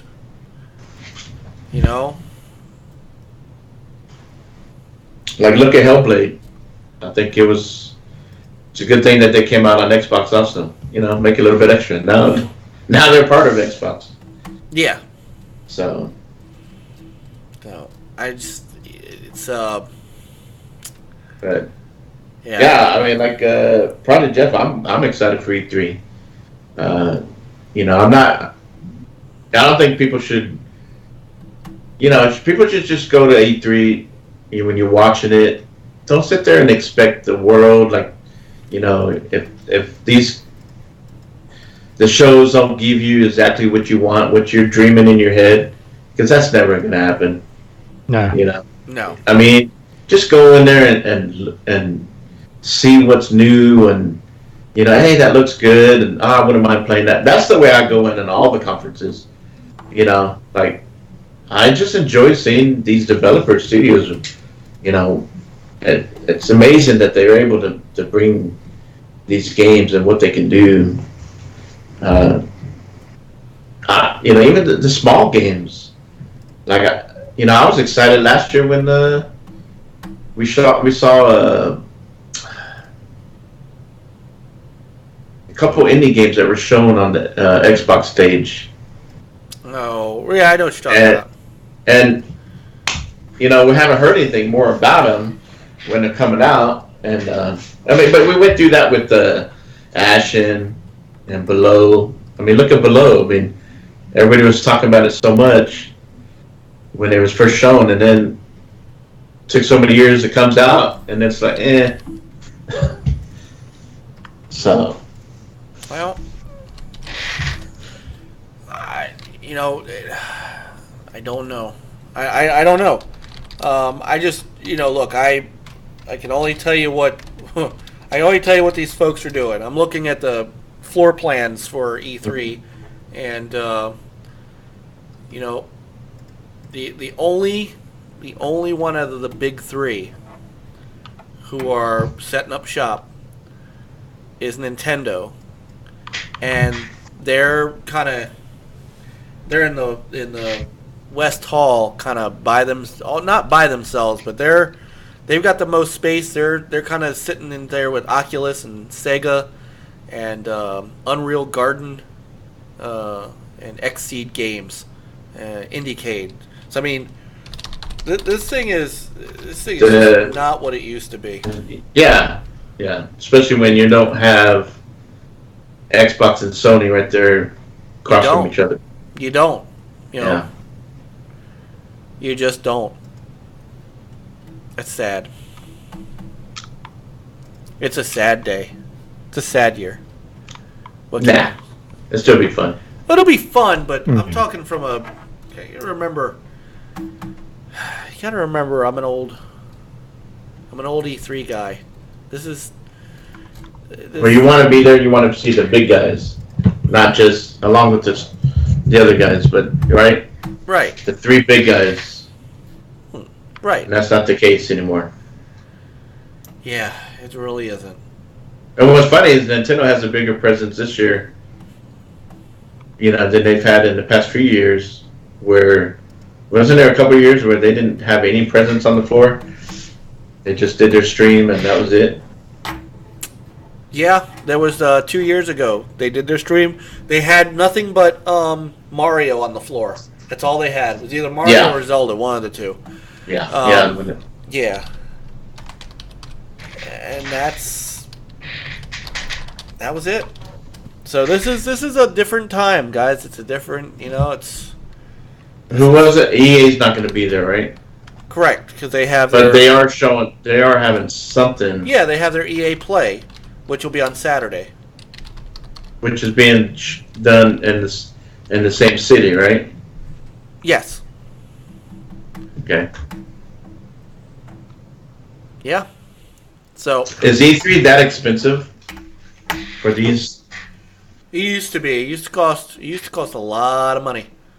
What I remember talking to a vendor and this is just at PAX, and I had asked one of them, said, why is it that the Wi-Fi is so terrible at these gaming conventions when this is like, hello? It always was. And if you want the Wi-Fi that's from the convention, what they're providing, you got to spend thousands for that Wi-Fi.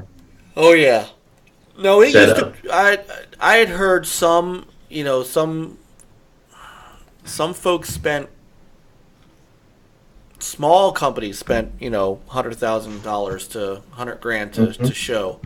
I would imagine, knowing what I've seen from EA and from Microsoft and Sony, I would imagine it could be $500,000 just for all the stuff you got to put in, the TVs, the big, So. See, I kind of agree with Word. I mean, you just brought up 2023. This year may not seem as big, but I think next year it's going to be even bigger, especially when you have new, next gen coming out for both PlayStation and Xbox. We'll see. Yeah. See. I've got what am I? 6, 7, 8, 9. I've got one more year on my I got one more year on my prediction. So we'll see. Yeah. So See, indeed. yep. All right, so I don't know if there's anything else to really going on this week. Like I said, starting next week we may get some information, and I'm thinking that starting the following week is when we're really going to have some stuff to talk about for our June 6th pre-3 show. It's going to be hot. Hot. Yeah, it is. And then we're gonna have a great time on Sunday when we stream the conference live. It's gonna be great. Mm-hmm. And don't worry, guys, we won't spoil anything because we don't know shit. No, I don't know anything. We don't have We no don't. inside sources and Nope. blah blah blah, and Nope. We're gonna be watching this like everybody else. Yeah. So Yeah, it will be cool if we don't hear any spoilers.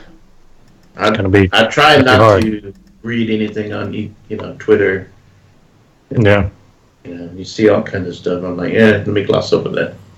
it's easy for me to just stay off Twitter. It's what you do anyways, right? Pretty much. Real quick,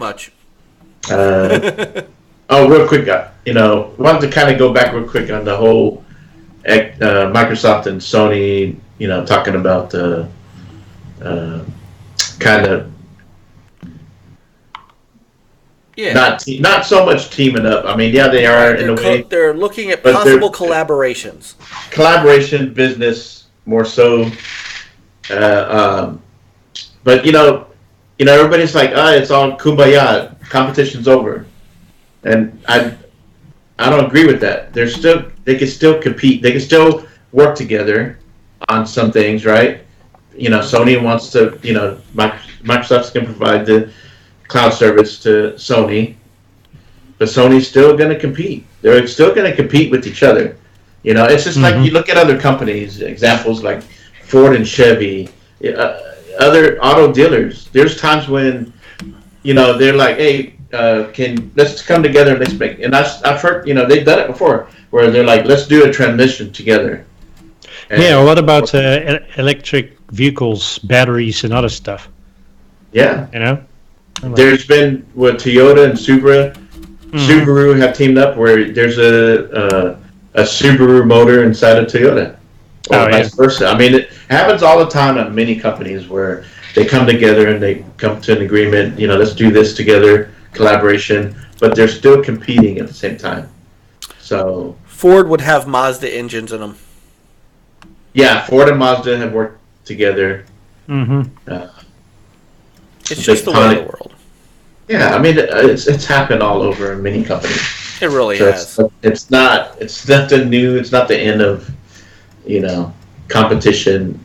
Sony wants to sell more PlayStations than Xbox, and vice versa. So I don't think they. I don't know if that's their goal anymore. I think they just. I mean, obviously Sony wants to be number one. I think Microsoft just wants to be wherever they can. I'm true, not sure, but I mean, I think they're more interested in their full outreach than they are if they sell. Because remember, they've always talked about the Xbox just being one delivery platform. I honestly think that they would rather sell their games than they would. And let me all right, hold on. Let me preface this. I don't. Be careful, sir. Yeah, be I careful. know. I don't. Yeah. I am not, because Worry's still in the room. I don't want to make it sound like Microsoft is uninterested in selling consoles. They're obviously interested in selling consoles. Otherwise, they wouldn't be pouring, whatever amount of crazy money that they're pouring into the development of their next-gen consoles. But to Phil Spencer's comments, to Satya Nadella's comments, to what we know about what they want, I think they are more interested in selling games than they are selling their consoles. I think that they would love to sell their consoles to everybody. I think their console is one of their ways of getting their games to gamers. But it's not the only. It's not the be-all, end-all. No, I agree. I mean, it's like Coop said, it's always been about software. Right. So, and software is what makes money, not the consoles. But the consoles is just another device. It's not that it's any less important than the mobile or PC. right. But it's a device that they're selling Xbox, right? The whole point of Xbox when it first came out was to kind of we want to sell Microsoft. We want Office on the gaming platform, right? But look at it now. They renamed Microsoft Studios Xbox Game Studios. Yeah, I mean Xbox is what they want to sell, and they're going to do it through a console. They're going to do it through PC and mobile streaming, and PlayStation is going that way too. It's like you said, it's not so much about the sales anymore. Right. It's about the engagement, and both of those companies have to sell. They got to sell each other. They got to sell themselves. They got to sell. PlayStation is where you want to play games, right? Whether that's on console, PC, mobile. Because here comes Google with the Stadia, whatever it's called. Yep. They want to get in the gaming business too, and they are everywhere also. Except for they don't. The one advantage that PlayStation and Xbox have is that they both have consoles, and they already have a base on both of those. So Google's kind of, and plus Google doesn't have the gaming, as far as exclusives and studios. Right. But they can reach a lot of people on mobile. Well, and I meant to let me bring this back up. I'm gonna bring one slide back up because you just hit on it and I kind of glossed over it. Going back to the PlayStation Now plans, look at that thing right in the middle. Maximize off-console opportunity. That's exactly what Microsoft has been wanting to do too. Yes, and Worry says it right. They're less interested in Sony, but still interested. That's why the Xbox Game Studios instead of Microsoft Game Studios. In the beginning, they saw Xbox as a platform, as a console, as a piece of hardware. They don't consider Xbox hardware anymore. They consider Xbox their gaming brand.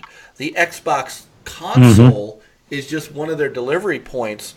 But, I don't think if let's say Xbox Game Pass finally made it out to PC, right? And why they're calling it xCloud for streaming. And you know what? It's probably not going to be called xCloud because that's the code name. Watch it be, Xbox something. It'll have Xbox Now. Right, or something. Right. I think they'll get sued for that. Xbox here. They're looking at Xbox as being brand of just like overall Microsoft, Windows. Right. Exactly. Yeah. And I mean, I think we're saying the same thing. I just don't think the console is not any less important than the PC and the mobile. It's just that it's another platform, but it is a smaller piece of the pie. Yeah. No. I agree with that. I don't think they're saying that's not the message I think they're saying. No. You're right. The message is, yes, if you want to play this on an Xbox, you're going to get the best experience. But if you want to stream this to your phone, we don't care. Just give us your $60, for the game. And I think they've realized that works. All these people that say, well, I don't need an Xbox because I got a PC and I'm going to play their games on PC. I said this 2 years ago. Microsoft doesn't care about that. It's already mission accomplished. Exactly. Yeah, it's like you're a gamer, you're on PC, you want to buy my game? Okay, here you go. Yep. You're making money no matter what. Yep. And Microsoft says we got Windows for that. Right. But I will say, I think Xbox, Phil and them have gotten better as far as the messaging, but they still have they still need to improve on that. Sony, they do a real good job with their messaging. Like they're still saying that the console is very important to us. Yes. The physical is very important to us, and there's still Xbox with they're not going away with the physical, but you still have people like, oh my god, they came out with the discless console. Yeah.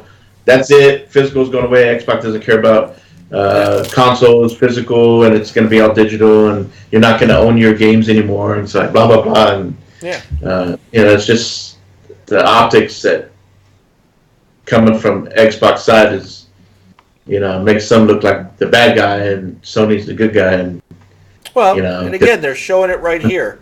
Yeah. Next gen will be disc, download, or streaming. They're not giving up. They're not giving up their streaming. Mm-hmm. Or they're not giving up their Xbox needs this say the same message too in their own way and make it clear. Yes, because especially when they came out with, the Xbox Sade. They need to. Right, Sade. Yeah, the Sade. Yeah, sexy Sade. That's the startup for it, by the way. Right. It's better than saying Xbox. Smooth operator. So that's the startup music. But I mean, Microsoft clouds the messaging by bringing that thing out. I look, the more I thought about it, the more I was in the camp that I think Peter was in this camp. I think you were. The price break between the two wasn't big enough for not having an optical drive. Was that you? Like it needed to be. I think $50 less is good. They should not have put an actual price on there and just saying like it's the S minus $50 wherever it is. If the S sells for $100, well, you get this new one for $50. Right. Just leave it with that. Right. And don't stick a price on there for it's $249. While everybody looks, it's like, but the S costs $239. Well, not MSRP obviously, but right. Yeah, but I mean that already sets the wrong tone. True, and they can't control, but they can control their Microsoft stores. Yeah, but they the can. S is $50 more, but when it comes to Walmart, Amazon, they that's their choice to sell an S at the same price or cheaper than the discless one. I mean, I do agree, but I mean, what if they did it? What if they made it $199? Okay, and then what if the S was on sale for $189 or $199? I mean, what are you going to do? That's why they should not put an actual price on it. Don't advertise it like that for a particular price. Yeah. Yeah. So when you go to Best Buy and you look at it, it's like, it's always $50 less. Based upon whatever the cheapest S they sell. Done. Well, I mean, you got to look at it too, because like I said before, it's not that. When we look at it, it's not really geared towards us. It's geared to that market out there where there's people out there. They're digital all digital. You know, they do all their streaming movies and music on phones or whatever. People are gotten away. You don't see people with shelves of, discs, movies, and CDs anymore in their homes. You don't. People are streaming and they're digital more so nowadays. So when they go to the store and they go and they look and they're like, well, this over here, okay, this is all digital. Okay, cool. That's just no different than my phone and my smart TV and all my streaming apps and blah, blah. So I think Xbox is they're not looking at it so much that, we're trying to we want people to buy, make it a price point where they're buying this over the S and, the X. It's just another option for people who, that's the route they want to go. That's the way they live. So, and, I think it's just a test market for them. So when they go into the next gen, I'm sure we're going to get a discless SKU for the next gen. So, absolutely. They're already talking about it. Yeah. So, I don't know. I agree with y'all.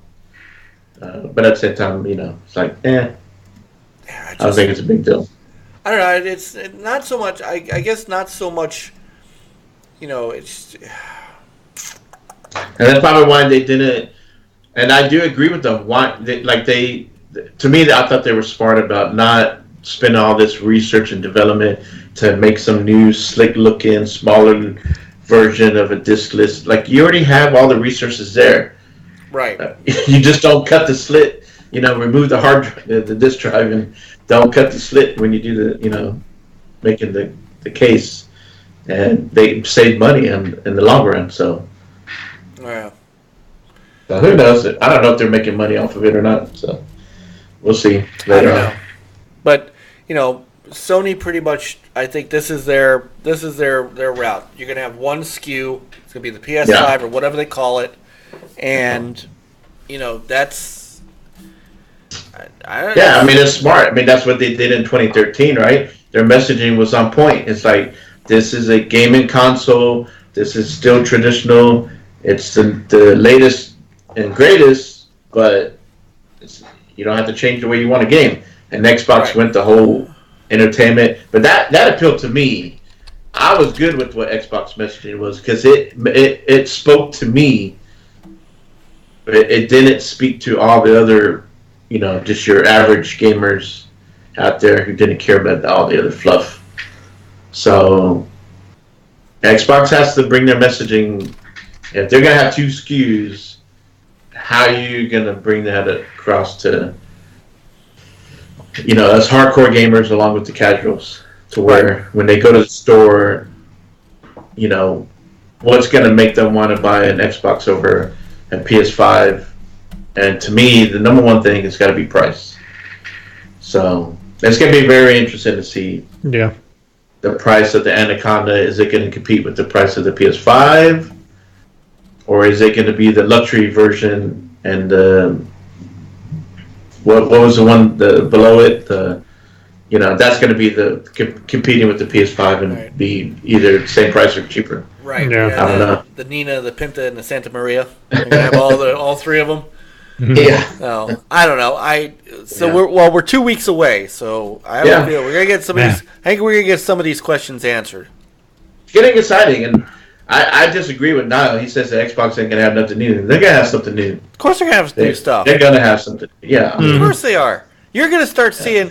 You're gonna start seeing the games that are coming out of Ninja Theory and Compulsion, and there is no chance that you are not gonna see what's coming from the initiative. No chance whatsoever. This is going to be their opportunity to say, you know what? The last couple years we spent acquiring some studios, and here's what they're working on.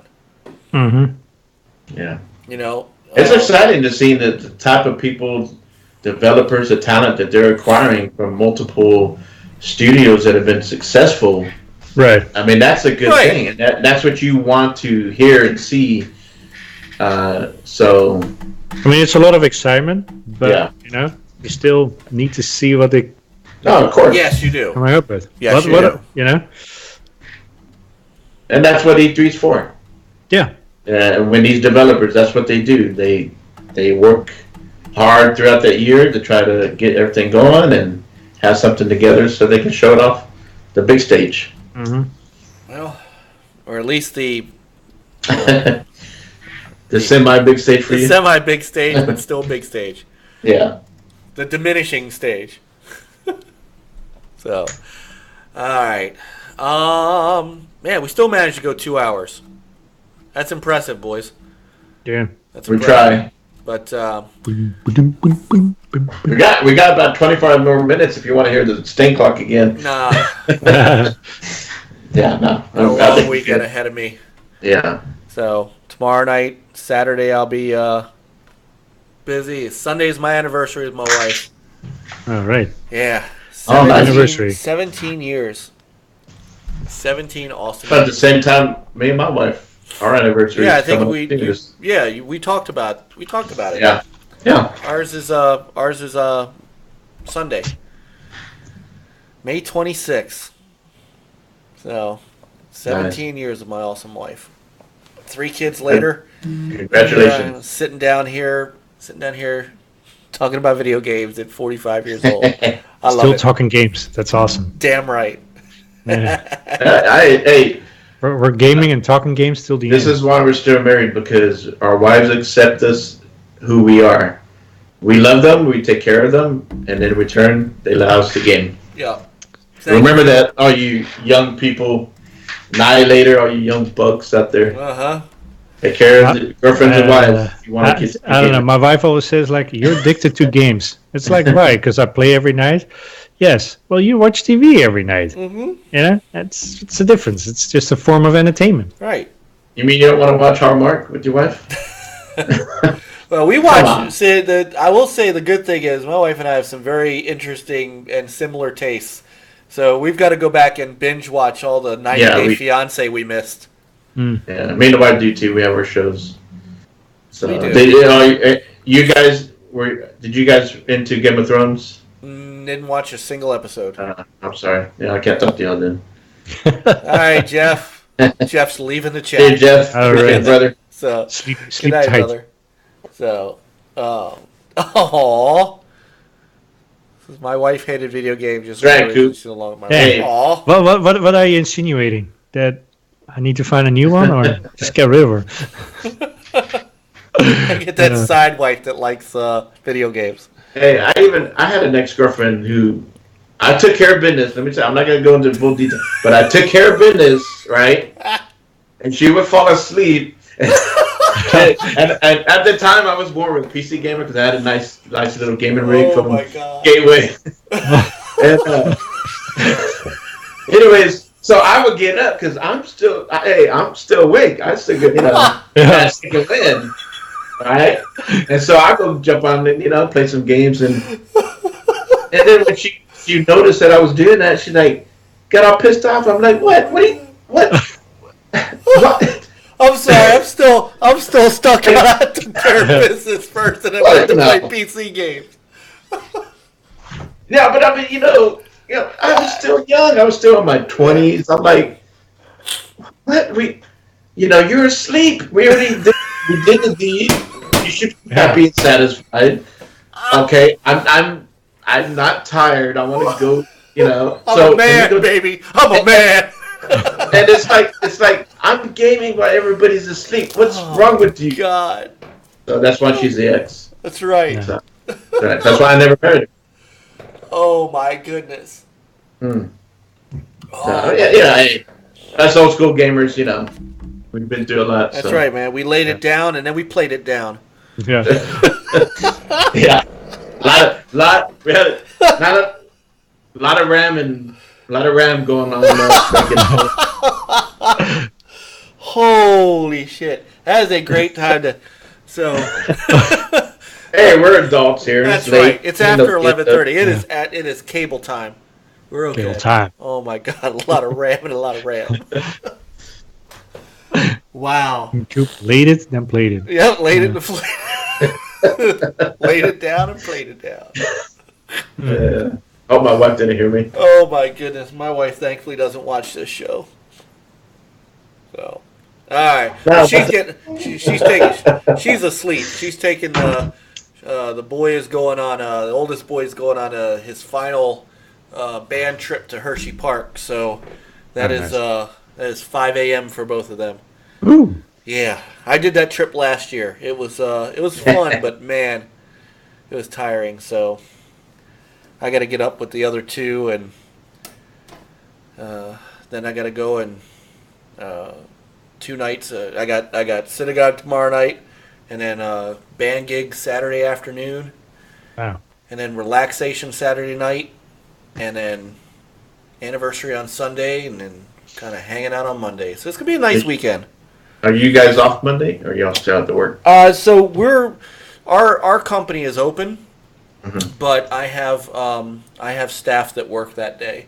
Most of our clients, almost all of our clients, are going to be closed for Memorial Day. So, we're an IT company. The ticketing will be light, but I've got people that cover. So, Yeah. I'll be off. Yeah, I bet we'll definitely get a. Yeah, I've been working a lot of overtime. I've been going in at 4 a.m. every day. I stayed till 6:30 today. But I did get to leave earlier, and my 6-year-old graduated from kindergarten, so I went to her ceremony today. So that was fun. Cool. Nice, very nice. And well, of course I got to work tomorrow early and late. Work Saturday, but I'll be off Sunday and Monday, so I'm gonna take the advantage to do some gaming. All right. Hopefully, I can try to do some streaming with these guys. Yeah. Winnie, Now Coop, Winnie said they were going to do some more No Way Out tomorrow. So. Well, they just want to keep going to that shower scene in prison. Yeah. That's all they're doing. So. My soup. I appreciate everyone who's been streaming for the channel, man. It's been great. We probably got right now the most amount of, because this video cycle out after 60 days, we have the most amount of videos on our channel that we've ever had that are still up and live, and I'm slowly trying to get them moved over to YouTube. I don't know how in the world I'm going to move Niall's Days Gone playthrough. I've got an idea, but it's going to take me. It's just going to take me probably a week or two to parse through everything. So, yeah, we got 96 videos on the channel right now. Nice. Yeah, I'm happy. Yeah, I'm happy. So we'll keep it going. And Whitty's been doing Division 2 and cursing it but playing it. So, all right, boys. Well, if there's nothing else, I think it's time to call it a night. Get ready for this weekend. Mm-hmm. So, sounds good, man. I agree. Always a pleasure to the chat room. And to you guys, my faithful crew, love you guys. That's all I can say. I'm glad I could make it, because it was powerful for like 5 hours. I know, man. Like a big, huge storm coming through. It's like, it might have been like a small tornado. I heard there was tornado warnings. We had just gotten the rain part. The storm part didn't get up this way from where you were. We got about 25 minutes of heavy rain, though, and then it kind of passed through. Yeah, we got like 68 miles per hour gusts at national. Good grief. Like, dang. Wow. No, we did not.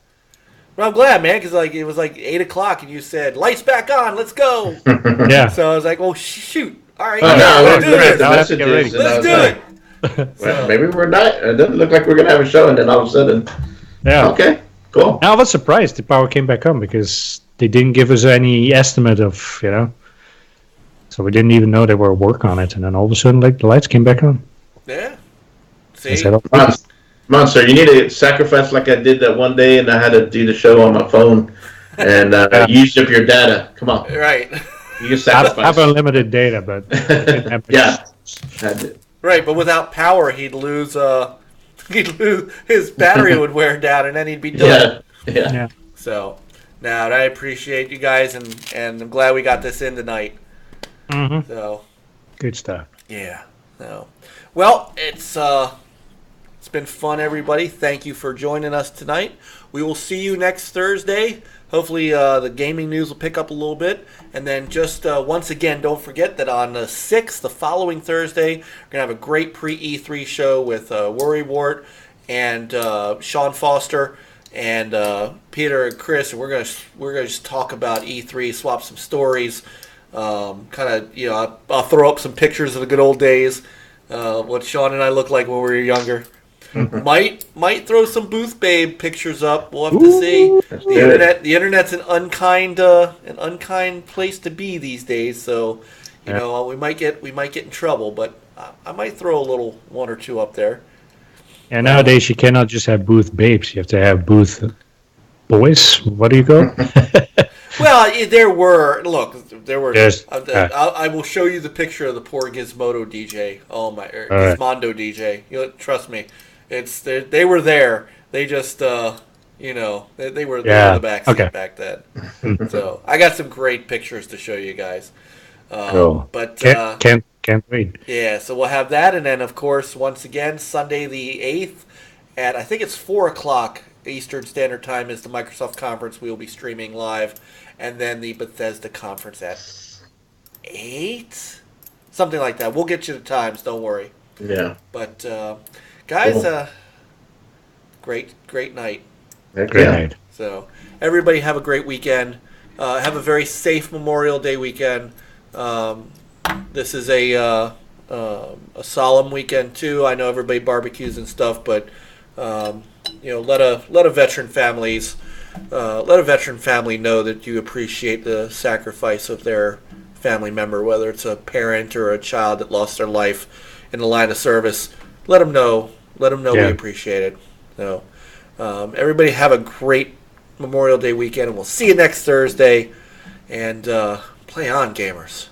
Game on, guys. Yes, sir.